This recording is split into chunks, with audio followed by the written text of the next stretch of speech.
오전에 시편 63편, 64편을 광야의 갈증이라는 제목으로 함께 나누었습니다. 점심 식사 하시고 소그룹별로 모여서 요즘 내 안에, 내 마음속에 자꾸만 들어오는 갈증은 무엇인지 한번 나누어 보셨는지요? 그리고 이제는 앞으로 다가오는 한 주 동안 내가 정말 하나님의 인자하심, 하나님의 그 사랑을 내가 정말 갈망해 보기로 작정하는 한 주가 되시기를 바랍니다. 오늘 오후는 이제 저희가 한 달의 마지막 주 오후에는 이제 교회사, 교회의 역사 강의를 하고 있습니다. 지난달에는 이제 구정 명절이 껴 있어서 한 달 건너뛰었고요. 우리가 이제 오늘 다시 하게 됐는데요. 오늘 고린도전서 15장 9절에서 11절, 그 중에 우리가 10절을 보게 되면 이 사도 바울의 개인적인 신앙 고백이죠.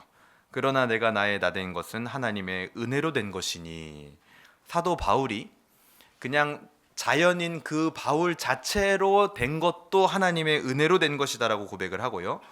내게 주신 그의 은혜가 헛되지 아니하여 내가 모든 사도보다 더 많이 수고하였으나 내가 한 것이 아니요 오직 나와 함께 하신 하나님의 은혜로라. 사도 바울의 존재 자체도 하나님의 은혜로 된 것이고, 사도 바울이 지금까지 행해왔던 여러 가지 수많은 사역, 기능적인 면에 있어서도 사도 바울은 전부 뭘로 고백을 하고 있나요? 하나님의 은혜라고 고백을 하고 있습니다. 그래서 이 하나님의 은혜라는 개념은 오늘 우리에게도 매우 중요한 개념이고, 반드시 우리 신앙인들 안에 장착이 되어 있어야 할 인식입니다. 그래서 오늘 제목은 오직 은혜라는 제목으로 우리가 초대 교회사에 나왔던 여러 교부들 중에 한 사람의 이야기를 교회사와 함께 보려고 합니다. 우리 한번 따라해 보겠습니다. 오직 은혜. 밑에 한번 라틴어도 읽어볼까요? 솔라 그라티아. 이게 오직 은혜. 종교개혁에 5개의 구호가 있었는데 그 중에 오직 은혜에 대한 부분인 거죠. 우리가 한 달에 한 번씩 이제 하기 때문에 이 시간이 되면 항상 이제 까먹어요. 왜 내가 역사를 배워야 되고, 이 신학의 분과로 치면은 역사 신학이라는 분과거든요. 근데 그 동안에 우리가 이제 외민 강해라든지 기독교 세계관은 이제 조직 신학의 분과에 포함되는 이제 과목으로 볼 수 있을 것 같습니다.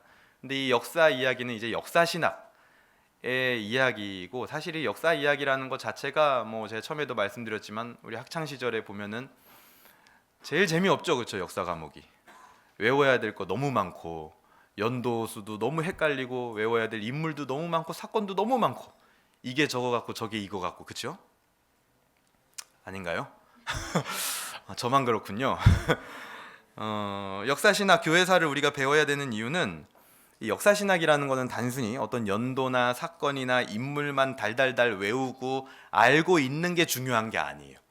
이 연도에 뭐 이 일이 있었다 이것만 아는 게 다가 아닙니다. 절대로.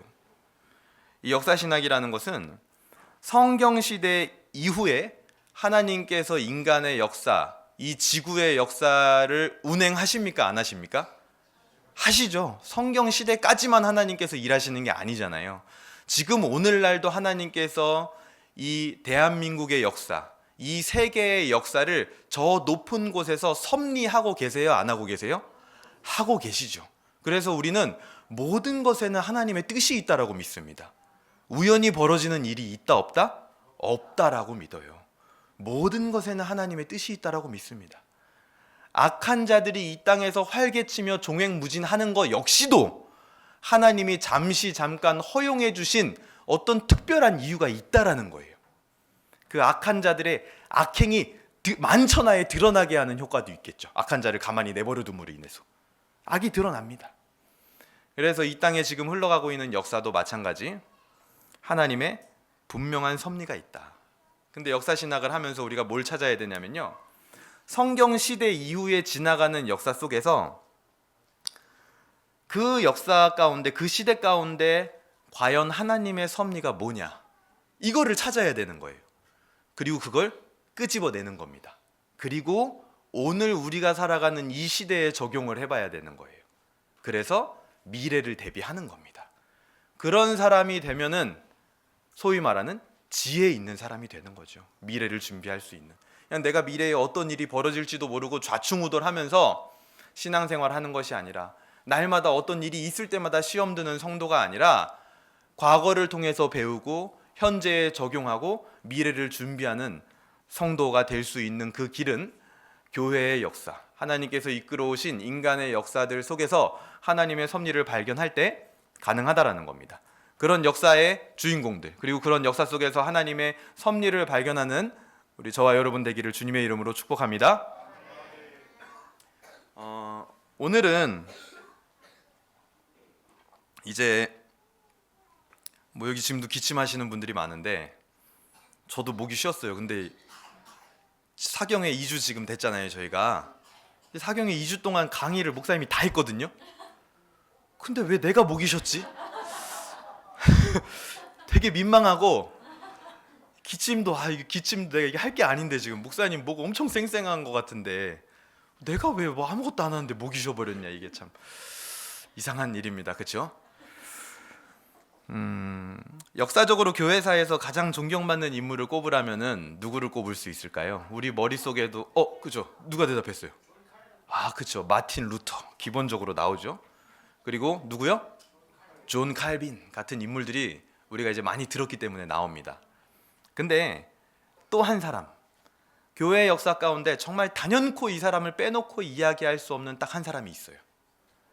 그게 누구냐면, 물론 바울도 맞죠. 근데 우리는 지금 성경시대 이후를 다루고 있으니까요, 아우구스티누스라는 사람입니다. 영어식으로 하면 어거스틴이라는 사람이죠. 아까 우리 청년부 이제 조모임을 할 때 어거스틴 아니야 그랬더니 안다 그러더라고요. 생 어거스틴, 태국 식당이 있다고. 아주 맛있는 곳이라고. 그 생 어거스틴이 이 어거스틴을 말하는 거 맞습니다. 이 어거스틴은 개신교뿐만 아니라 로마 가톨릭 진영에서도 엄청나게 추앙받고 성자로 추대받을 만큼 이 교회사, 그러니까 가톨릭과 개신교를 넘나들면서 모두 다 존경받는 인물이기 때문이죠. 이 아우구스투스는 한 시대를 닫는 지점에 서 있습니다. 루터는 한 시대를 열어가는 지점에 서 있죠. 근데 이 아우구스티누스가, 어거스틴이라고 제가 앞으로는 명명을 하겠습니다. 단순하니까요. 기독교의 가장 위대한 사상가입니다. 그래서 어거스틴주의라는 말이 생길 정도예요. 근데 우리가 여기 이제 앞에를 좀 보시면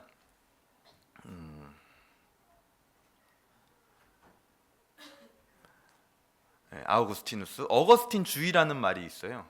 우리가 무슨 주의, 예를 들어서 신앙이나 신학 계통에서 무슨 주의할 때 어떤 말을 많이 들어봤어요? 칼빈주의나 개혁주의, 둘 다 같은 말이죠. 그런 이야기들을 많이 들어봤잖아요. 근데 이 어거스틴주의는 뭐냐면, 저게 뭔지 알려면 저 주의를 따랐던 사람들이 누구인지를 보면 되는데요. 이게 누구냐면 이 두 사람입니다. 저 왼쪽에 있는 사람 누구예요? 마틴 루터예요. 오른쪽은 칼빈. 말 다 했죠. 마틴 루터랑 칼빈이요, 어거스틴주의자들이었어요. 우리가 소위 말하는 개혁주의, 개신교의 신학을 표방하는 것을 개혁신앙, 개혁주의, 칼빈주의라고 하는 것처럼 저 사람들이 저 때는 우리는 어거스틴주의자들이다, 이렇게 이야기를 했다라는 거예요. 그러니까 그 어거스틴이 갖는 위치가 어느 정도인지 아시겠죠, 여러분? 잘 모르시겠어요? 저 둘이 따랐다니까요. 종교개혁을 시작하고 종교개혁을 완성한 인물 두 명이 따랐어요. 어거스틴이라는 사람을요. 그만큼 이 어거스틴이라는 사람은 위대한 인물이었다라는 거죠. 근데 하지만 우리는 사람을 어떤 따라간다 이게 아니라 그 사람이 이야기했던 사상과 신앙의 체계들, 신학의 체계들, 그것을 그 사람이 대표하기 때문에 이름을 붙여서 얘기를 하는 거죠. 우리가 칼빈을 숭배하는 것도 아니고 어거스틴을 숭배하는 것도 아닙니다. 교회 역사를 통해서 역사를 살펴볼 때도 인물들 중심으로 보는 이유도요, 어떤 사람을 쫓아가자 이게 아니에요. 하나님의 역사 자체가 사람을 통해서 일하시기 때문에 사람을 빼놓고는 얘기할 수가 없는 겁니다. 어떤 사건만 어떻게 다룰 수 있겠어요? 하나님의 역사를 이야기할 때요. 하나님은 사람을 통해서, 교회를 통해서 일하시거든요. 여러분들도 사람을 통해서, 교회를 통해서 위로받잖아요. 사람을 통해서 도움을 받잖아요. 그런 원리랑 똑같은 겁니다. 이 어거스틴주의의 이 특징은 뭐냐면, 그 밑에 나와 있는 대로 하나님의 은혜의 주권에 대해서 강조를 했습니다. 하나님의 은혜의 주권. 근데 그 전제가 뭐냐면 인간은 전적으로 타락했다라는 거예요. 인간은 전적으로 타락했고 그 타락한 인간이 구원받으려면 하나님의 전적인 주권적 은혜가 있어야만 구원받을 수 있다라는 것이 첫 번째 이 어거스틴 주의의 특징입니다. 근데 이게 이제 요즘 최근에 여러분들 많이 들어보셨을지 모르겠지만 뭐랑 정반대되는 개념이냐면 펠라기우스주의라고 들어보셨죠? 최근에 인터넷 통해서 또 목사님께서 유튜브 이제 방송하고 하실 때 몇 번 언급이 됐잖아요. 그 펠라기우스주의라는 것에 선행구원론, 행위구원, 그러니까 우리가 무언가를 해야만 구원받는다, 착한 일을 하고 선행을 해야지만 구원받는다, 심지어 회개해야지만 구원받는다 도 잘못된 거예요. 우리는 회개해서 구원받은 게 아니에요. 믿음이 생겼기 때문에 회개할 수 있었던 겁니다. 구원은 믿음으로 받는 거예요. 그런 펠라기우스주의의 선행구원과 행위구원하고 정멸충돌하게 됩니다. 그래서 이 어거스틴이 살아있을 때 이 펠라기우스라는 사람이랑 논쟁을 엄청나게 많이 해요. 그게 이제 은혜론 논쟁이라는 건데 이따 잠깐 소개를 해드릴 거고요. 두 번째는 이해를 추구하는 신앙을 표방했다라는 거예요. 이해를 추구하는 신앙. 이해를 추구하는 신앙이라는 게 뭐냐면 신앙과 지식과의 관계를 정리하는데 요 당시에는 이 영지주의라고 하는 사상이 굉장히 판을 칠 때였어요. 그래서 이 영지주의라고 하는 이단 사상이 판을 치던 시기인데 명확한 어떤 신앙적 지식의 개념이 없던 시기입니다. 신학도 완성이 안 돼 있고 성경 해석도 너무나 어설프고 그렇다고 또 정통신학이라는 게 정통신앙이라는 게 뭔지 기독교라는 게 뭔지도 아직 정리가 다 안 돼 있을 때였거든요. 근데 그 시기에 어거스틴은 이해를 추구하는 신앙을 추구했고 그 좌우명도 뭐였냐면 신앙이 올바른 지성을 낳는다. 이게 어거스틴의 좌우명이었어요. 이사야서 7장 9절에 보게 되면 우리 같이 한번 읽어볼까요? 에브라임의 머리는부터요. 시작.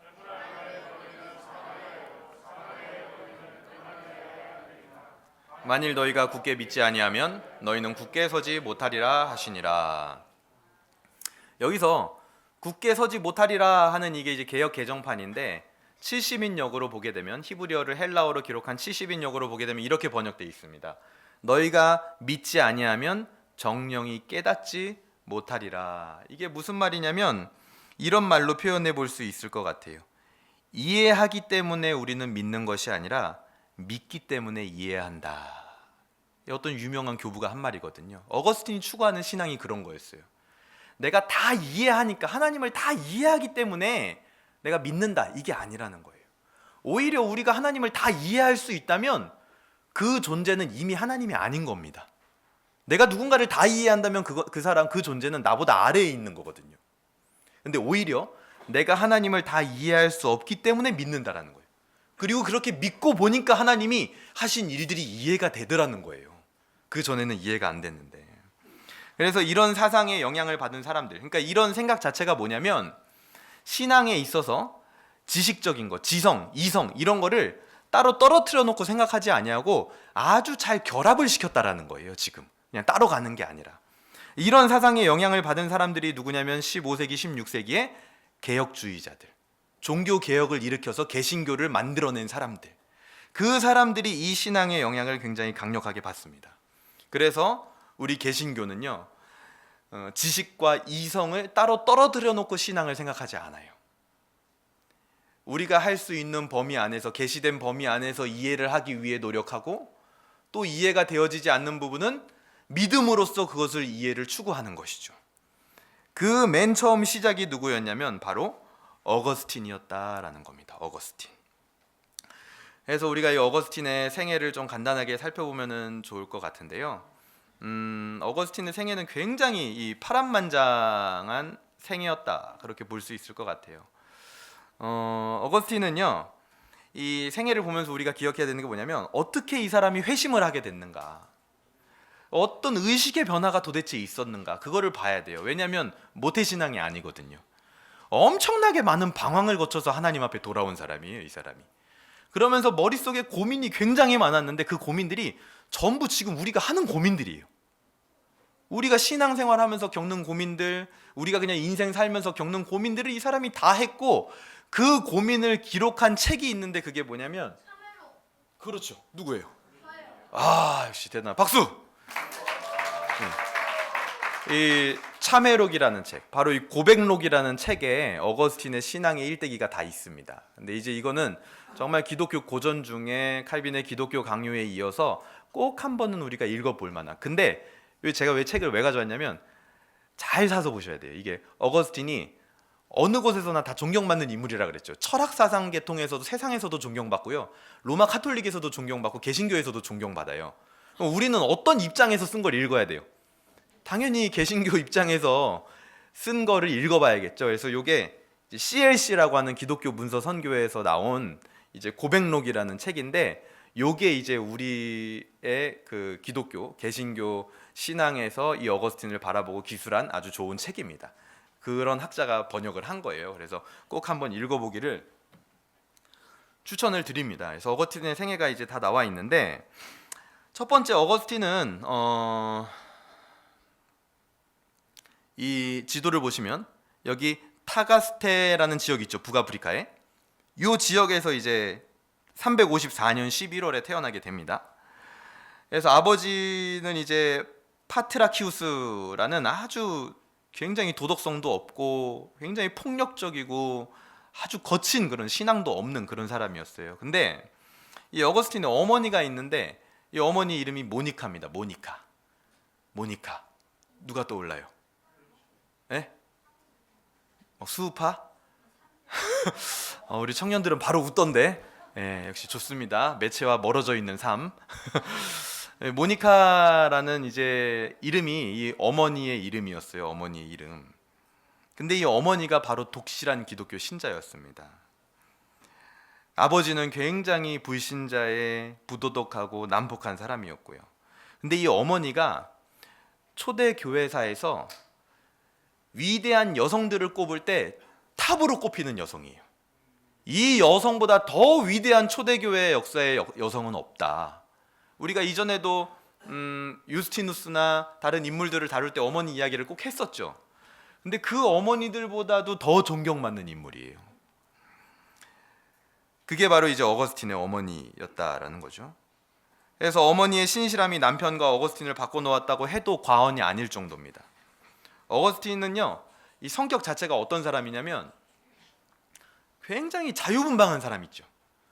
어디 가둬놓으면 안 되는 사람, 내가 꼭 하고 싶은 대로 해야 되는 사람, 그게 어거스틴이었어요. 그러면서도 굉장히 쾌락적인 것을 좀 즐기는 성격. 그러니까 어떤 사람이에요? 망난이죠.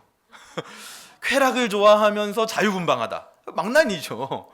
지 하고 싶은 대로 하겠다라는 거예요. 그런 성격을 가진 게 어거스틴이었습니다. 그래서 어거스틴은 371년 10대 때 이 카르타고, 이 타가스테 옆에 있는 카르타고라고 하는 지역에서 마니교라는 이 종파에 빠지게 됩니다.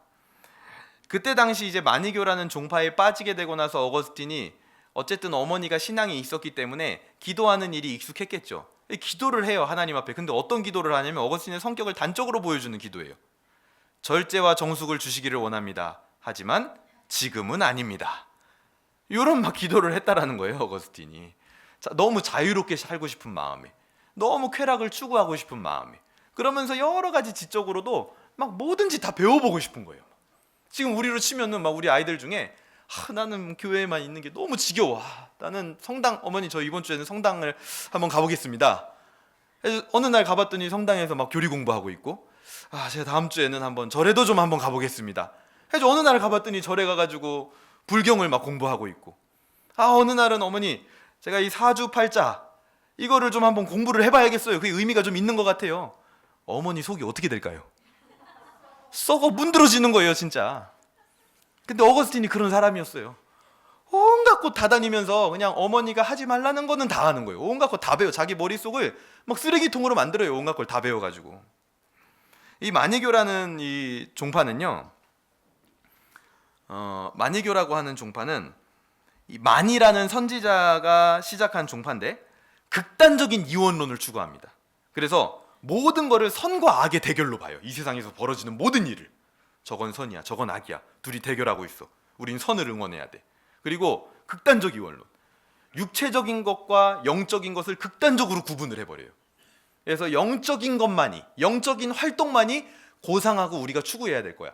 육적인 활동은 아주 더럽고 그냥 아유 신경도 쓰지 말아야 될 거야. 그런 식으로 가르치는 게 이 마니교였어요.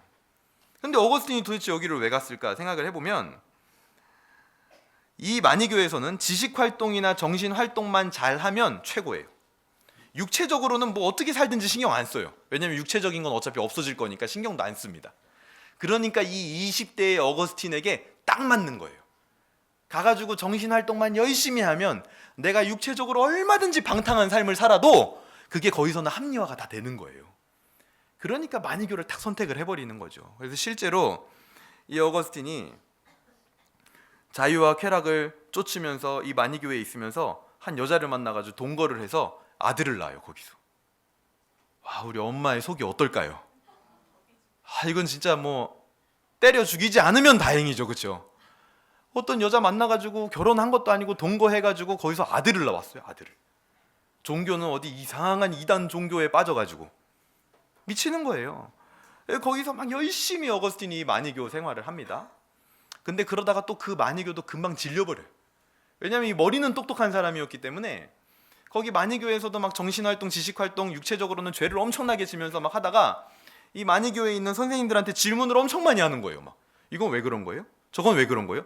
뭐 지 삶은 하나도 그렇게 못 살면서 질문만 엄청나게 많이 하는 거예요. 근데 중요한 건 그 마니교에 있는 선생님들이 그 질문에 답을 하나도 못 해줘요. 준비가 안 돼 있었던 거예요. 그래서 이 마니교도 별거 없구나 하고 염증을 느끼고 어거스틴이 또 찾아 헤매다가 어느 순간 마니교를 떠나게 되는데, 그 뒤에 만난 인물이 누구냐면 암브로시우스라는 사람을 만나게 됩니다. 근데 이 암브로시우스는 여기 있는 이 밀라노의 감독이었어요. 기독교 감독. 근데 이 암브로시우스의 설교를 딱 들었는데 이 암브로시우스가 알레고리컬한 설교를 기가 막히게 잘했거든요. 오늘날은 이제 알레고리컬한 설교를 하면은 잘못된 성경 해석이죠. 근데 이때만 해도 그거랑 기준이 없는 거예요. 그냥 막 알레고리컬하게 설교를 하니까 이 어거스틴이 들었을 때 우와, 뭐 여기 진짜 뭐가 있어 보이는 거예요. 그래가지고 거기에 홀랑 빠지게 되는데, 이 암브로시우스라는 감독이 철학 계통으로 한다면 이제 좀 복잡해집니다. 정신을 꽉 붙잡으세요. 신플라톤주의자예요. 벌써 막 지금 이게 뭐지? 왜 이런 걸 내가 듣고 있어야 되지? 막 이런 생각이 드시죠? 간단하게 설명을 해드릴게요.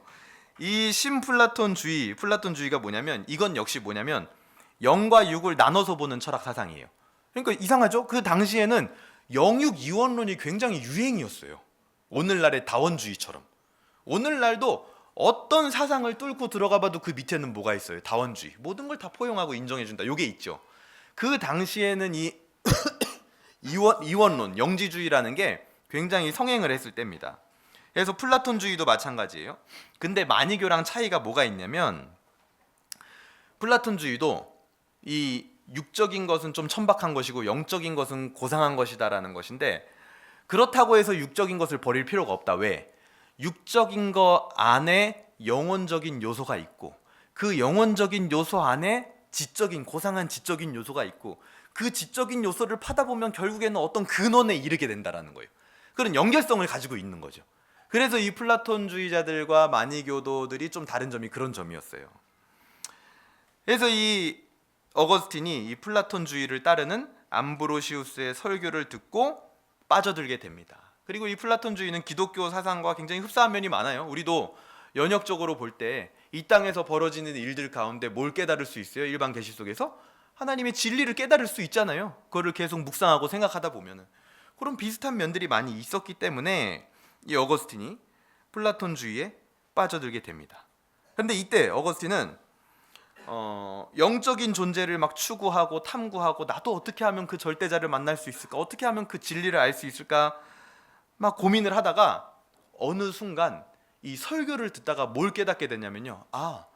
그 진리를 깨닫는다는 거, 하나님을 만난다는 건 내가 노력해서 되는 일이 아니구나. 오늘 이곳에도 우리 교회를 처음 오신 분들이 있다면 기억하세요. 하나님을 만나는 거, 진리를 만난다라는 건 내가 노력해서 되는 일이 아니에요. 하나님 편에서 빛을 비춰주지 않으면 단연코 하나님을 만날 수 없습니다. 그거를 이 어거스틴이 깨닫게 돼요. 그래서 그때부터 심정에 막 변화가 일어나기 시작합니다. 그렇게 성경을 보면서 자기의 지금까지 잘못 살았던 모습들, 내가 이런 모습들이, 그러니까 빛이 비춰져야 나를 제대로 바라볼 수 있고 내가 말씀을 깨달을 수 있구나 하는 순간 우리가 흔한 말로 메타인지가 생긴 거예요. 자기를 객관적으로 볼 수 있게 된 거예요. 어거스틴이 말씀을 보다가. 그러고 보니까 자기가 진짜 엉망진창인 삶을 살았던 거예요. 지금까지 보니까 얼토당토 않는 삶을 살았던 거죠. 그래가지고 그때부터 비로소 자기 자신을 바라볼 수 있고 자기 자신에 대해서 객관적으로 깨달을 수 있는 기회가 생겼어요. 그게 바로 뭐냐면 이 철학 계통에서는 철학적 사고다 이렇게 얘기를 합니다. 나 자신을 바라볼 수 있는 거. 근데 우리가 무조건 철학적 사고를 타부시할 필요가 없어요. 이 기독교인들에게도 반드시 그 개념이 꼭 필요합니다. 철학적 사고의 개념. 뭐냐면 나 자신을 볼 수 있어야 돼요. 왜요? 예수님도 뭐라 그러셨어요? 남의 눈에 있는 티끌을 보지 말고 내 눈에 있는 들보를 먼저 봐라. 근데 그게 안 보여요, 우리는. 나 자신을 본다는 그 개념이 굉장히 어렵습니다. 그래서 우리 기독교인들도요, 믿는 사람들도 대부분의 사람들이 나 자신을 바라보고 나 자신이 깨어지는 경험을 하기 전에 그 위에 그냥 신앙적인 여러 요소들을 덕지덕지 발라붙이는 경우가 굉장히 많아요. 그러면 절대로 삶이 변하지 않습니다. 안 변해요. 왜냐하면 내가 깨어지지 않았기 때문에. 외형적인 요소는 신앙적 요소를 갖추고 있어요. 근데 나 자신을 한 번도 객관적으로 본 적이 없는 거예요. 성경을 통해서. 그러니까 변하지 않는 거예요. 그래서 우리가 어린 아이들을 키울 때도 자기 자신을 스스로 메타인지를 통해서 바라볼 수 있는 그 훈련을 시키는 게 굉장히 중요해요.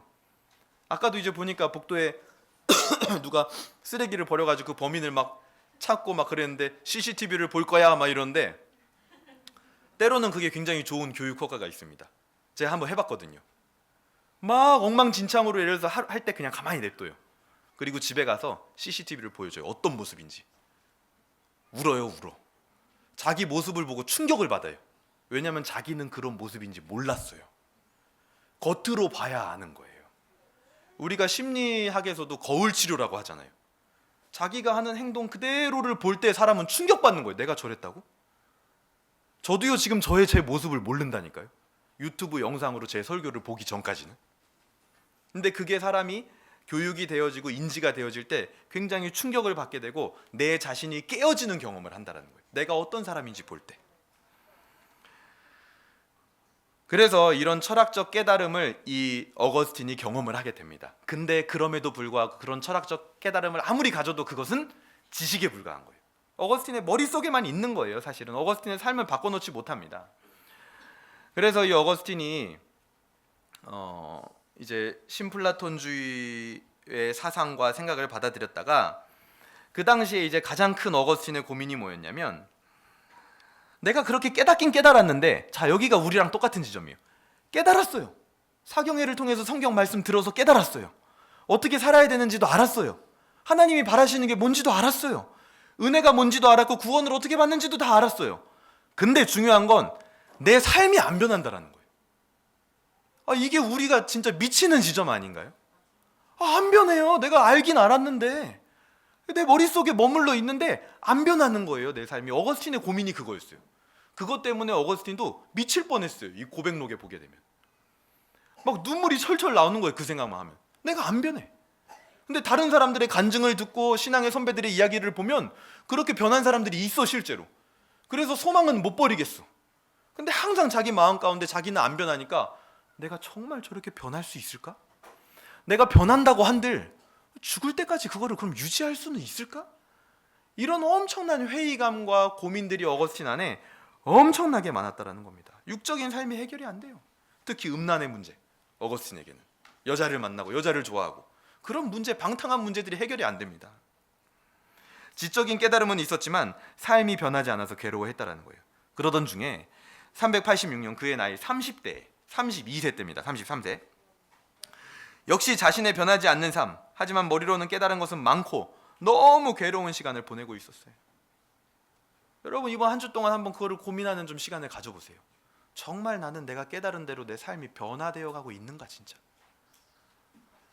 정말 나는 이 머릿속에만 머무르는 게 아니라 삶의 변화를 과연 진짜 경험하고 있는가? 이게 굉장히 중요한 문제입니다.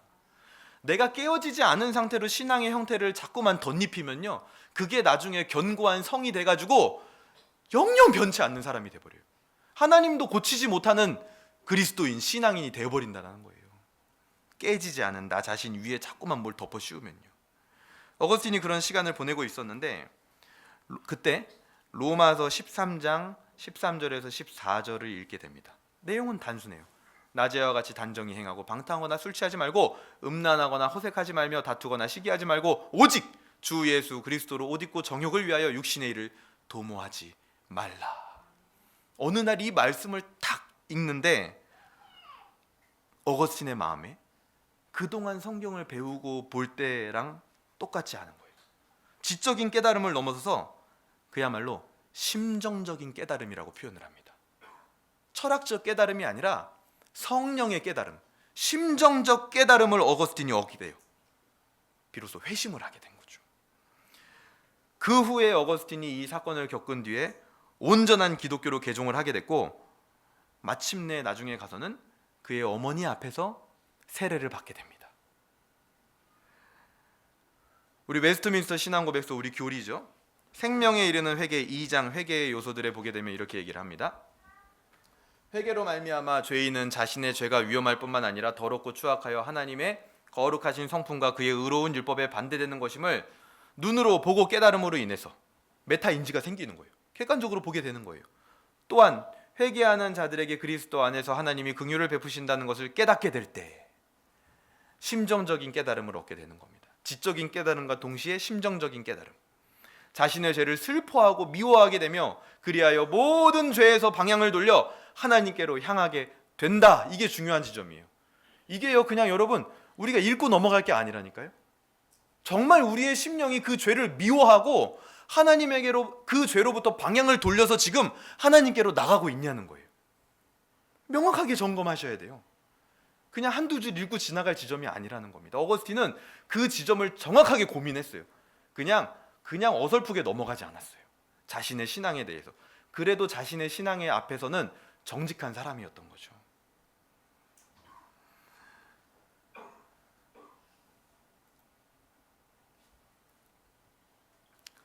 고백록에 보게 되면 그렇게 어거스틴이 이제 그런 회심을 하게 되고, 그동안 정말 자기가 30년 동안 돌아오기를 날마다 기다리며 기도하고, 정말 아까 말했던 대로 속이 문드러지고 진짜 그동안 참고 기도하며 애타게 있었던 그 어머니 앞에서 세례를 받게 됩니다. 그 어머니의 심정이 어땠을까요? 아주 좋아 죽죠 진짜. 그 무엇하고도 바꿀 수 없는 기쁨이죠. 그리고 나서 어거스틴이 세례받는 모습을 보고 이 어머니가 얼마 못 가서 죽게 됩니다. 근데 그때 이 어머니가 고백록에 보면 어거스틴에게 남긴 말이 이거예요. 아들아, 이 세상에서 나 자신을 위해 어떤 즐거움도 갖고 싶지 않았다. 정말 이 생에서 원했던 것과 내가 이 생에 머물러야 하는 이유를 몰랐지만 이제 이 생에서 내 소망이 다 이루어졌다는 거예요. 야, 여러분 이런 고백할 수 있을까요? 이 어머니는요 뭐라고 고백하냐면 내가 이 땅에서 지금 얻고 싶은 거 다 얻었다라는 거예요. 난 내가 이 땅에서 이루고 싶은 거 다 이루었다라는 거예요. 우리가 그런 말 쉽게 할 수 있어요? 어머니는 그렇게 고백했어요. 난 다 이루었다. 그러니까 나만큼 기쁜 사람이 없다 지금. 왜요? 그 어머니의 이루고 싶은 거, 그 어머니의 진짜 간절한 소망은 딱 하나였어요. 네가 바로 참된 신앙을 갖게 되는 거. 근데 어거스틴이 하나님의 종이 되었으니 지상 모든 행복으로 만족하게 되었다. 내가 더 이상 무엇을 바라겠냐. 이게 바로 어거스틴 어머니의 이 단 한마디 유언에서 나오는 신앙입니다. 신앙. 우리도요 아직 수많은 사람들이 어거스틴과 같은 이 지점에서 굉장히 괴로워하고 있습니다. 지적으로는 신앙을 이해하고 있지만 심정적으로는 나의 삶이 변화되지 않아서 날이 갈수록 괴로워하고 있는 분들이 분명히 여기에도 계실 겁니다. 겉으로는 웃고 있지만, 겉으로는 그냥 예배 잘 드리고 돌아가지만 이 신앙의 요소들이 나의 머릿속에만 머무르는 것으로 인하여서 도무지 내 행동이 바뀌지 않는 것으로 인하여 너무 괴로워하는 분들이 분명히 있을 거예요. 날이 갈수록 그 괴로움은 더해집니다. 마치 우리가 철로 역정에서 크리스천의 등짐이 커져가는 것처럼요. 말씀이라는 건요, 어거스틴은 이렇게 얘기합니다. 그것을 성령께서 깨닫게 하시면 그 사람은 변하지 않을 수 없다라고 얘기를 해요. 히브리서 4장 12절을 보시면 뭐라고 얘기합니까? 하나님의 말씀은 살아있고 활력이 있어 좌우에 날선 어떤 검보다도 예리하여 혼과 영과 및 관절과 골수를 찔러 쪼개기까지 하며 마음의 생각과 뜻을 판단하나니. 이렇게 얘기를 해요. 말씀에 대해서 우리의 심령을 찔러 쪼개버린대요, 말씀이. 근데 그 말씀이 들어왔는데 내가 변하지 않는다고요? 그거는 말도 안 되는 얘기입니다. 오히려 어거스틴이 봤을 때는 내가 변하지 않는 이유는 뭐냐? 말씀이 아직까지 내 머릿속에만 머물고 있다라는 거예요. 아직까지 내 심령에 찔러 쪼개기까지 오진 않았다라는 거예요.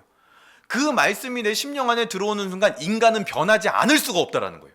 말씀의 그 엄청난 능력 앞에서는, 말씀의 그 능력 앞에서 인간이 변치 않을 재간이 없다라는 거예요. 어거스틴은 자기도 그것 때문에 변했다라고 어거스틴은 고백을 합니다. 그것이 말씀의 능력이에요. 그런 회심을 어거스틴은 경험하게 된 겁니다. 그의 삶은 이와 같은 시간을 거쳐서 우리도 다 누구나 겪어보고 고민했을 만한 문제들을 하나님 앞에 고백하며 고민하며 생각했을 때 그것이 다 하나님의 전적인 은혜로 주어졌다는 것을 고백합니다. 그래서 어거스틴은 고백록에서 자신의 회심의 과정과 감정을 기록하며 하나님의 이 전적인 은혜를 굉장히 강조하게 됩니다. 이 어거스틴의 모든 과정 뒤에는 어거스틴의 괴로움과 고민도 있었지만 누가 있어요? 신실한 어머니 모니카가 있었죠. 30년 이상 아들이 하나님을 만나길 기도했던 그 심정이 있는 겁니다. 그게 바로 하나님이 우리를 향한 심정이겠죠. 제발 우리가 이제 우리의 삶이 변하기를 원하는 그 하나님의 마음, 우리가 이제는 좀 하나님 앞에 돌아오기를 원하는 그 하나님의 심정이 이 모니카 어머니의 마음을 통해서 우리가 느껴지는 겁니다. 방탕한 10대를 보내고 어디 가서 여자랑 동거하고 애를 낳고 오고 20대에 혼자 스스로 막 그 괴로워하는 시간을 보낼 때 어머니가 도와줄 수 있는 게 없어요. 어거스틴 자기 스스로도 할 수 있는 게 없다니까요. 지적으로 아는 걸 지금 심령으로 깨닫게 하는 거를 누가 도와줄 수 있겠어요? 하나님의 전적인 은혜가 아니면 아무도 못합니다. 그거는 아무리 훌륭한 목사가 와도 안 돼요. 그거는 하나님이 해주셔야 되는 거예요. 어머니가 옆에서 그걸 볼 때 어떨까요? 가슴이 미어 터지죠. 찢어지죠. 그 괴로운 거를 볼 때 내가 도와줄 수 없으니까요. 그때 그의 어머니는요 묵묵히 기다렸습니다. 그렇게 기다릴 수 있는 그 중심에는 그 아들이 하나님의 자녀임을 확신하는 마음과 자녀의 변화를 이끄시는 분이 바로 하나님임을 확신해야 그렇게 기다릴 수 있는 거예요. 여러분들은 여러분의 자녀를, 믿음이 연약한 자를 그렇게 기다려 주실 수 있겠습니까? 그가 정말 하나님의 변화의 손에 이끌리고 있다라고 확신을 하고 계시나요?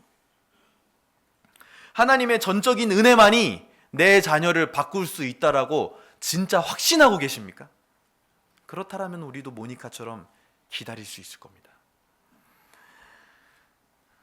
자신은 할 수 없었지만 아들을 통해서 행하실 하나님의 계획을 신뢰했고 그 인생의 목적을 이루고 모니카처럼 세상을 떠나는 것은 기쁨 중에 기쁨이라고 할 수 있겠죠.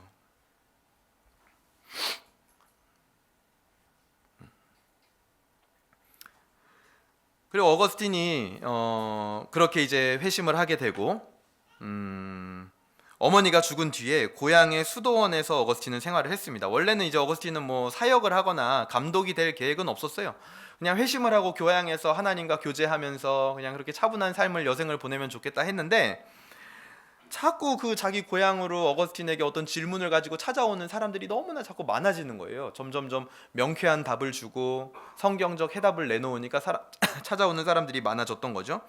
그래서 어거스틴이 거의 뭐 도망치다시피 히포라는 지역으로 가게 됩니다.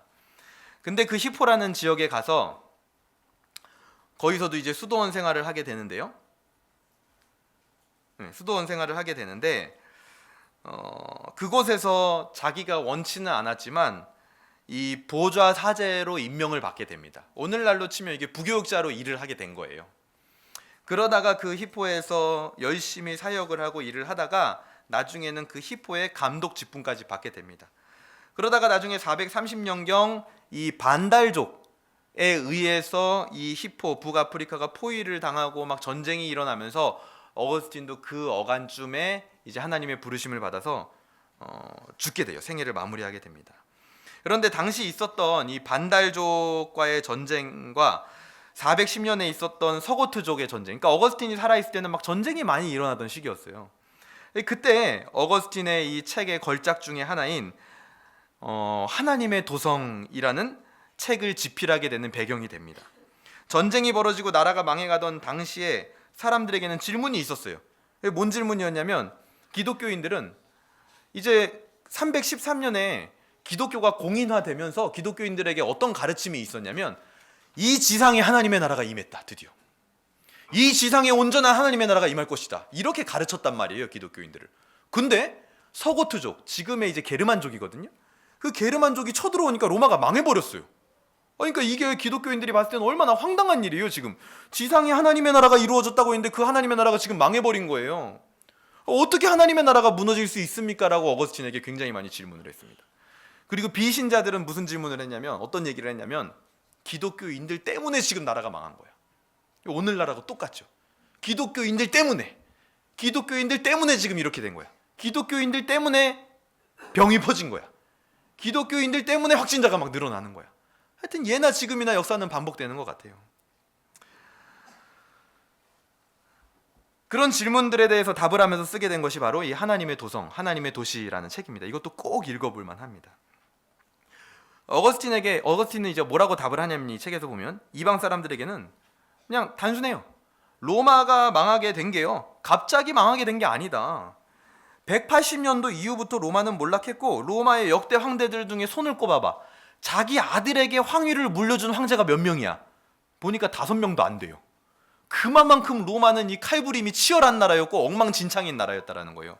그러니까 이미 망조가 있는 나라였고, 그 타락하고 있었던 과정 가운데 결국에는 바닥을 쳐서 지금 나라가 망하게 된 거야 라고 강조를 합니다. 그리고 기독교인들에게는 이 지상에서 하나님의 나라가 완전히 성취되지 않는다라는 걸 강조해요. 지금까지 잘못 배운 거야. 이 지상에서는 하나님의 나라가 완전하게 성취될 수가 없어. 당시에는 급진적으로 하나님의 나라가 지상에 바로 임할 것이라는 잘못된 가르침이 있었기 때문이에요. 오늘날도 우리는 어거스틴과 같이 현재의 사회와 시대에 대하여 할 말을 준비해야 됩니다. 마니교에서 어거스틴의 질문을 충족하지 못해서 어거스틴이 떠났죠? 마찬가지입니다. 우리의 자녀들도 우리에게 질문을 할 거예요. 그때 우리는 할 말을 준비해야 됩니다. 믿지 않는 사람들이 우리에게 질문을 할 거예요. 그때 우리는 준비를 해야 돼요. 누가복음 12장의 말씀처럼. 하나님의 나라는 오늘날도 역시 완성되지 않았습니다. 그래서 우리는 하나님의 나라가 이 땅에 임하기 위하여 지상에 있는 하나님의 나라를 맛볼 수 있도록, 지상에서는 하나님의 나라를 맛볼 수 있도록 그렇게 준비를 하는 사람이 돼야 돼요. 그래서 나가서 잘못된 것에 대해서 외치고, 힘든 일을 겪고 있는 사람들의 이웃이 되어주고, 우리가 딱히 다른 건 할 건 없어도 그곳에 같이 함께 있어주는 거, 그 일을 해야 됩니다. 우리는. 근데 하지만 여기에만 머무르면 안 돼요. 절대로. 그럼 중심을 잃어버리는 거예요. 그러면은 이 초대교회의 기독교인들처럼 되는 거예요. 지상에 마치 하나님의 나라가 이제 막 거의 임박했다 막 온 것처럼. 우리는 어떤 마음을 가지고 있어야 되냐면, 이미 하나님의 나라는 우리 안에 임했다. 그래서 이 땅이 불완전하고 하나님의 온전한 나라가 임하지 않아도 우리 안에는 뭐가 있어야 되냐? 만족이 있어야 됩니다. 이 지상에서 하나님의 나라를 이루기 위한 노력도 해야 되지만, 동시에 내 안에 이루어진 하나님의 나라를 반드시 발견하고 있는 사람들이 돼야 된다는 거예요.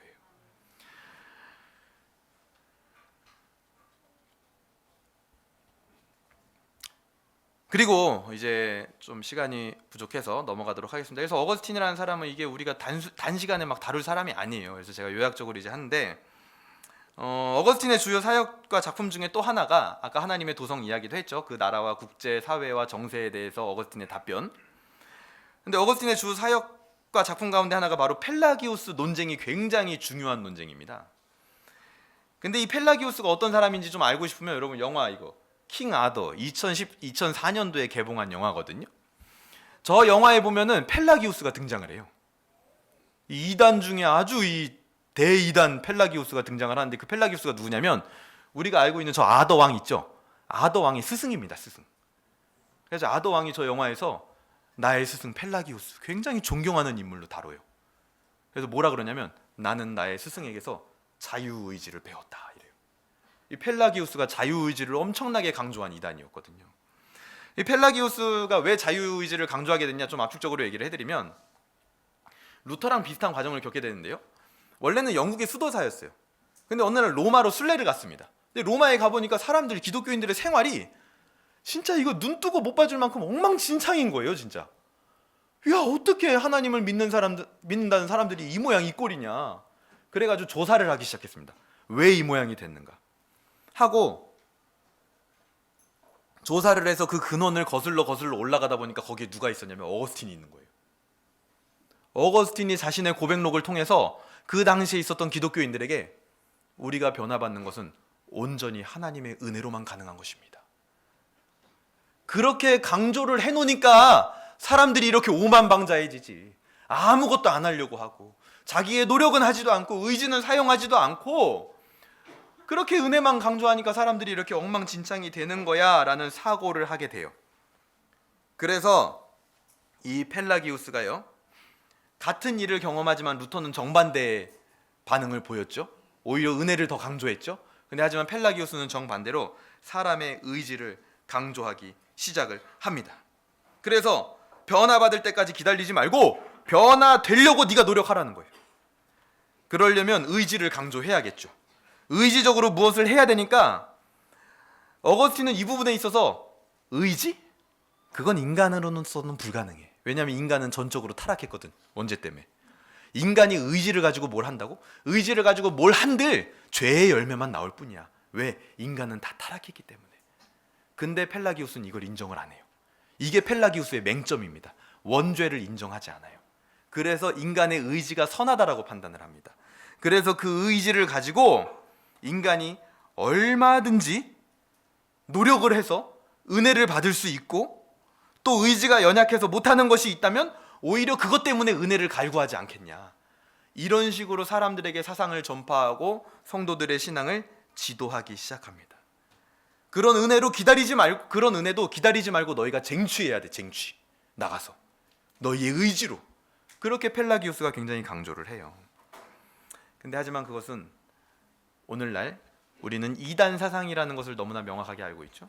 외민 9장 자유의지 사망에 보면은 타락에 의해서 자유의지가 변화되었다 이렇게 얘기를 합니다. 인간은 타락하여 죄의 상태에 있기 때문에, 원죄의 상태에 있기 때문에 선을 행하고자 하는 의지력을 완전히 상실했다라는 거예요.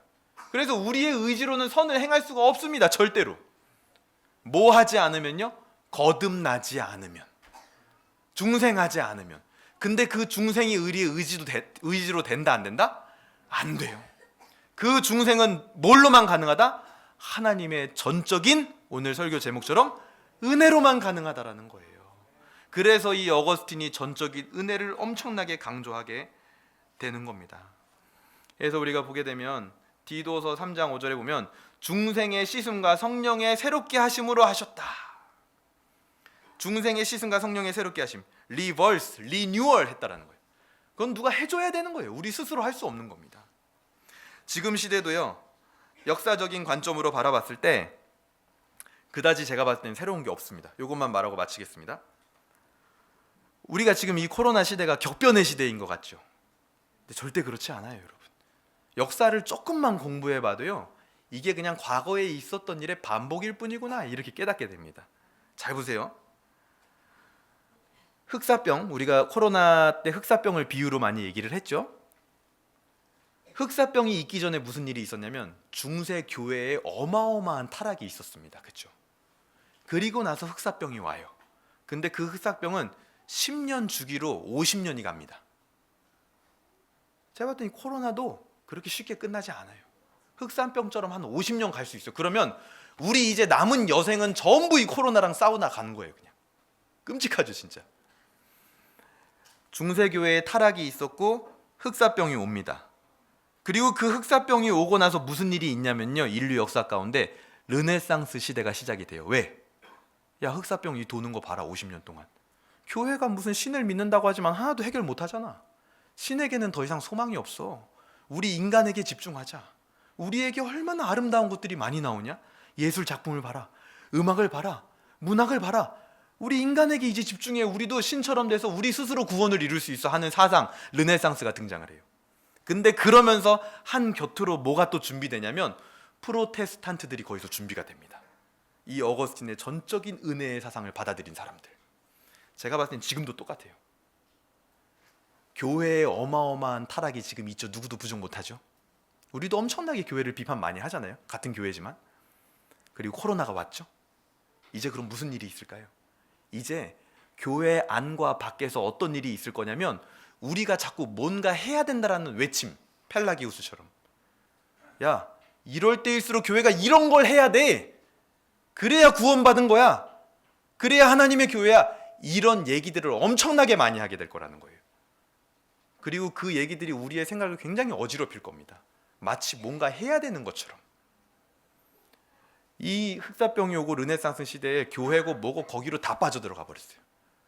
근데 우리는 그때 프로테스탄트, 우리 신앙의 선배들의 이 역사의 교훈을 살펴볼 때 우리는 뭘 해야 될까요? 오히려 정반대예요. 그럴 때일수록 더 하나님의 은혜를 강조해야 되는 겁니다. 그럴 때일수록 우리는 더 하나님의 은혜를 갈구해야 되는 거예요. 그게 우리가 역사에서 배울 수 있는 교훈입니다. 이 부분을 절대 놓치시면 안 돼요. 우리는 가면 갈수록 더 하나님의 은혜를 얘기해야 돼요. 자꾸만 하나님의 은혜를 나눠야 되는 사람들입니다. 우리가 밖에 나가서 선행을 하는 이유도 뭐예요? 하나님의 은혜를 전하기 위해서 그런 거예요. 우리가 기도하는 이유도, 우리가 예배드리는 이유도 다 하나님의 은혜를 우리가 갈구하기 때문에 그 일들을 하는 겁니다. 그렇게 하나님의 은혜가 우리를 거듭나게 하는 유일한 길이며 우리의 소망이 되는 겁니다. 오늘 말씀 가운데 나타난 하나님의 마음이 무엇입니까? 사람을 구원하고 변화시키는 유일한 방편인 은혜를 갈망하는 심령을 하나님께서는 찾으신다라는 거예요. 어떻게 적용해 볼 수 있을까요? 하나님, 이 어거스틴처럼 나를 바라볼 수 있는 은혜를 주시옵소서. 내가 어떤 상태인지 좀 보게 하여 주시옵소서. 심령의 깨달음 없이 지식에만 머물렀었던 모습은 나에게 없는지, 그리고 이 사회에 대한, 이 역사에 대한 나의 지금 마음속의 정리는 무엇인가? 하나님의 나라와 같이 이 사회가, 이 대한민국이 되어야 하지만 동시에 이미 하나님의 나라가 임했다라는 그 개념이 나에게 있는가 돌아볼 수 있으면 좋겠습니다. 오늘날도 역시 마찬가지로 우리가 역사를 보면 너무 똑같지 않아요? 중세교회의 타락, 흑사병, 르네상스, 프로테스탄트. 교회의 타락, 코로나, 이제는 뭔가 인본주의로 가는, 제가 봤을 때는 뭐 AI나 뭐 이런 게 될 수도 있겠죠. 인간에게 집중하게 만드는 거. 그런 일들이 있을 겁니다. 그런데 거기서 또 진짜 신앙인들이 나와지게 되는 거예요. 근데 그 진짜 신앙인들은 하나님의 은혜를 외치는 사람들이었다는 거예요. 뭘 자꾸 해야 된다, 펠라기우스처럼 뭘 해야 은혜 받는다, 구원 받는다, 그런 얘기를 하는 사람들이 아니라는 거예요. 우리가 그런 삶이 되기를 또 적용할 수 있으면 좋겠습니다. 끝맺겠습니다. 이런 어거스틴의 영향력을 받아 수많은 종교개혁자들이 한 걸음 더 성경에 다가서고 돌아올 수 있었고, 교회와 신앙을 안전하게 지킬 수 있었습니다. 이 모든 것이 하나님의 은혜입니다. 하나님은 이미도 우리에게 수많은 은혜의 방편을 주셨어요. 예배, 기도, 찬양, 말씀. 우리는 그 가운데서 하나님의 은혜 중에 은혜, 예수 그리스도를 만나고 있습니까? 예수님께서 인도에 가신 대로 이끌려가고 있습니까? 또한 하나님의 은혜 중에 은혜, 예수 그리스도를 가서 전하고 있습니까? 우리가 이런 말 많이 하죠. 소리가 아니라 우리는 진리로 승부합니다. 맞는 말이죠. 근데 하지만 거꾸로 생각해 보세요. 그것이, 우리가 외치는 것이 진리라면 그것은 당연히 소리를 최대 출력으로 내야 되는 거 아니겠어요? 그렇죠? 진리인데 소리를 안 내면 안 됩니다. 우리 주 예수 그리스도께서는 하나님의 은혜의 정점, 하나님의 은혜의 산물이었습니다. 예수 그리스도께서는 이 땅에 오셔서 하나님의 사랑의 은혜만 전하다가 가셨고, 자기 스스로가 은혜 안에서 산산조각 나서 은혜의 중보자가 되어주셨습니다. 나는 오직 은혜로 살아가고 있습니까? 우리 시간 같이 함께 기도하도록 하겠습니다. 첫 번째는 간구할 수 있고 회개할 수 있으면 좋겠는데요. 혹시라도 내 안에 심령의 깨달음 없이 지식에만 머물렀었던 신앙의 모습이 있었다면 주님 용서하여 주시옵소서. 하나님의 은혜로 말미암아 우리 안에 심령적 깨달음, 중생하는 일, 그것이 인간적인 노력으로 안 됩니다. 하나님 은혜를 내려 주시옵소서. 함께 기도했으면 좋겠고요. 또한 이 세상 사람들과 내 자녀들이, 또 이 세대들이 나에게 물어올 때 할 수 있는 답변을 준비하게 하여 주시옵소서. 또한 오늘날도 여전히 하나님의 은혜 중에 은혜, 예수 그리스도를 외치며 은혜를 전하는 그런 참된 신앙인 되게 하여 주시옵소서. 함께 기도하겠습니다. 기도합니다. 하나님 아버지 감사합니다. 나를 볼 수 있는